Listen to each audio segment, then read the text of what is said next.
Hello bachchon, let's read the question first. The question reads, the process of evolution of different species in a given geographical area starting from a point and literally radiating to other areas of geography or habitats is called.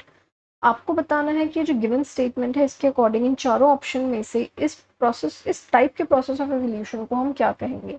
तो यहाँ बच्चों हम क्या करते हैं, अपने की concept के अंदर रिवाइज करते हैं कुछ टर्मिनोलॉजीज का, और उसमें से फिर हम देखेंगे कि ये किसको जस्टिफाई करती है। तो यहाँ पे फर्स्ट ऑफ ऑल हम इस फिगर के थ्रू रिवाइज करते हैं।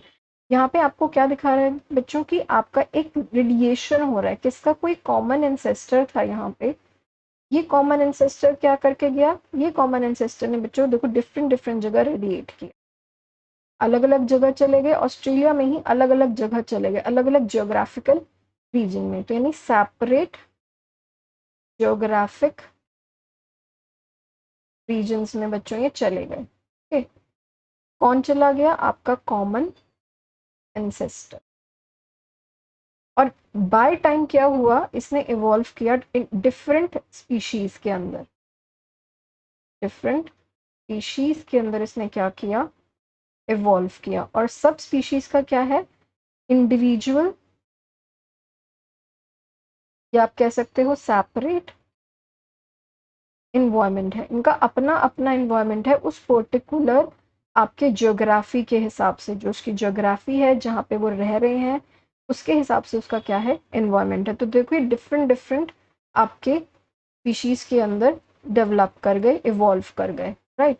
तो इस चीज को हम क्या कहते हैं, इस चीज को हम कहते हैं आपकी एडेप्टिव रेडिएशन। इसको हम क्या कहते हैं, एडेप्टिव रेडिएशन। तो अगर हम देखें अपने क्वेश्चन पे वापस जाएं तो वो भी यही बोल रहा है कि डिफरेंट स्पीशीज क्या कर रही हैं, इवॉल्व कर रही हैं, एक गिवन ज्योग्राफिकल एरिया से चलती हैं, स्टार्ट करती हैं और अलग अलग डायरेक्शंस में आपके रेडिएट करती हैं, और उसकी वजह से डिफरेंट स्पीशीज क्या हो जाती हैं, इवॉल्व हो जाती हैं। तो अकॉर्डिंगली हमारा एडिप्टिव रेडिएशन जो ऑप्शन 2 है वो क्या हो जाएगा, करेक्ट ऑप्शन हो जाएगा। अगर यहाँ एडेप्टिव कन्वर्जेंस की बात करें बच्चों, तो जो कन्वर्जेंट एवोल्यूशन के केस में क्या होता है, आपका डिफरेंट डिफरेंट जो स्पीशीज होती हैं वो एक एनवायरमेंट में आती हैं। ये क्या है आपका बच्चा, सेम एनवायरमेंट है, दिस इज सेम एनवायरमेंट।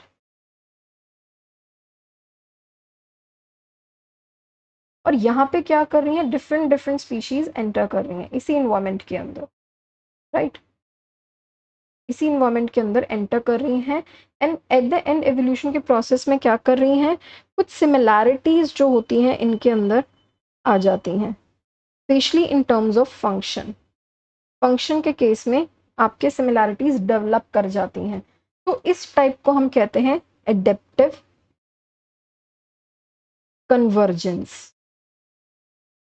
इन सब के अपने बच्चे क्या हैं, सेपरेट एंसेस्टर्स हैं, सेपरेट एंसेस्टर्स हैं, और आप ये कह सकते हो they are not closely related.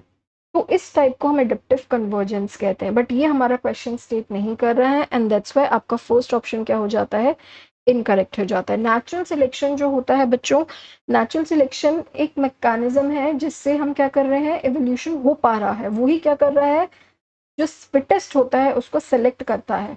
तो ये भी जो है आपका ऑप्शन अकॉर्डिंगली क्या हो जाता है, इनकरेक्ट हो जाता है। कन्वर्जेंट एवोल्यूशन में बच्चों आपके, जैसे कि अभी हमने रिवाइज किया एडिप्टिव कन्वर्जेंस के केस में, कि आपके सेपरेट एंसेस्टर्स होते हैं, आपके जो सिमिलैरिटीज होती है वो फंक्शन के बेसिस पे अराइज हो जाती है। तो इस टाइप के एवोल्यूशन को हम क्या कहते हैं, कन्वर्जेंट एवोल्यूशन। बट ये चीज़ें हमारा क्वेश्चन स्टेट नहीं कर रहा है, तो ये भी हमारा क्या हो जाता है, आपका एक इनकरेक्ट ऑप्शन हो जाता है। So the final answer to the given question will be option number 2, adaptive radiation. Hope you have understood this question well, बच्चों. Best of luck.